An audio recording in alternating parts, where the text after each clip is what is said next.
ಇನ್ನು ಮುಂದೆ ನಿಮ್ಮ ನೆಚ್ಚಿನ ಧಾರಾವಾಹಿಗಳ ಫುಲ್ ಎಪಿಸೋಡ್ಗಳು ಸನ್ ನೆಕ್ಸ್ಟ್ ಆಪ್ನಲ್ಲಿ ಮಾತ್ರ. ನೋಡಿದ್ರೆ ನನ್ ಮೇಲೆ ತುಂಬಾ ಕೋಪ ಮಾಡ್ಕೊಂಡು ಮಾತಾಡಿದ್ರಕ್ಕ. ಇಲ್ಲ, ಧ್ರುವ ಆ ಥರ ಎಲ್ಲ ನಡ್ಕೊಳ್ಳೋ ಅಂತವ್ನಲ್ಲ. ಅವನು ಆ ಥರ ನಡ್ಕೊಂಡಿದ್ದಾನೆ ಅಂತಂದ್ರೆ ಏನೋ ವಿಷಯ ಇರತ್ತೆ. ಹಾ, ಅದೇನೋ ವಿಷಯ ಇರುವಲ್ತಕ್ಕಂತ ಅದನ್ನ ನಾವು ತಿಳ್ಕೊಳಕ ಬೇಕು. ಅವನ್ನ ಏನಂತ ತಿಳ್ಕೊಂಡನ? ತಿಳ್ಕೋಬೇಕು ಅನ್ನೋದೇನೋ ಸರಿ, ಆದ್ರೆ ಹೇಗ್ ತಿಳ್ಕೊಳ್ಳೋದು? ನಾವಂತೂ ಅವನನ್ನ ಮತ್ತೆ ಮೀಟ್ ಮಾಡಕ್ಕಾಗಲ್ಲ. ಮತ್ತೆ ಈಗ ಏನ್ ಮಾಡೋದು?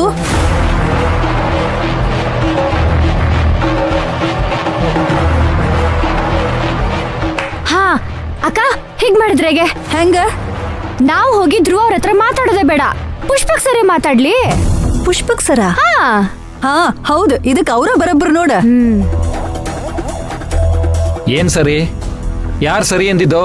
ಆನಂದ, ಬರೋಬ್ರಿ ಟೈಮಿಗೆ ಬಂದಿ ನೋಡ. ನಾವ್ ಅದ್ ಏನ್ ಮಾತಾಡತ್ತಿದ್ವಿ ಮೂರು ಮಂದಿ? ಅದ ನಿನ್ ತಲೆ. ಆನಂದ್, ಧ್ರುವನ್ ಹತ್ರ ಪುಷ್ಪಕ್ ಸರ್ನ ಕಳ್ಸಿ ಮಾತಾಡ್ಸೋಣ ಅಂತ ಅನ್ಕೋತಾ ಇದ್ವಿ. ಹಾ, ನನ್ಗೀಗ ನೆನ್ಪಾತ್ ನೋಡ. ಏ ಸುಮ್ನೆ ಇರೇ ಸ್ವಲ್ಪ. ನೀನೇನ್ ಹೇಳ್ತೀಯ? ಪುಷ್ಪಕ್ ಸರ್ ಹತ್ರ ಹೋಗಿ ಸಹಾಯ ಕೇಳೋಣವಾ? ಹಳ್ಳಕ್ ತಳ್ದವ್ರ ಹತ್ರ ಹೋಗಿ ಕಾಪಾಡಿ ಅಂದಂಗಿರುತ್ತೆ. ಏನಂದೆ? ಆನಂದ್, ಏನ್ ಹೇಳ್ತಾ ಇದ್ಯಾ? ಹಳ್ಳಕ್ ತಳ್ದವ್ರು ಅಂದ್ರೆ ಏನರ್ಥ?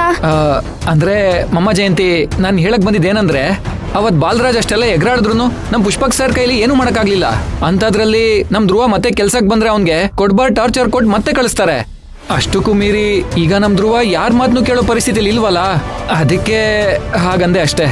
ಆನಂದ್, ನೀನ್ ಯಾಕೋ ಇತ್ತೀಚಿಗೆ ತುಂಬಾ ನೆಗೆಟಿವ್ ಆಗಿ ಮಾತಾಡೋಕ್ ಶುರು ಮಾಡಿದ್ಯಾ? ಹಾ ಜಯಂತಿ, ಇವ ಬಂದ್ರಷ್ಟ ಬಿಟ್ರಷ್ಟ ನಾವ್ ಮೂರ ಮಂದಿ ಹೋಗಿ ಕೇಳ್ಕೊಂಬರೋಣ. ನಡ್ರಿ, ಬನ್ನಿ ಈ ಕಡೆ. ಈ ಕಡೆ.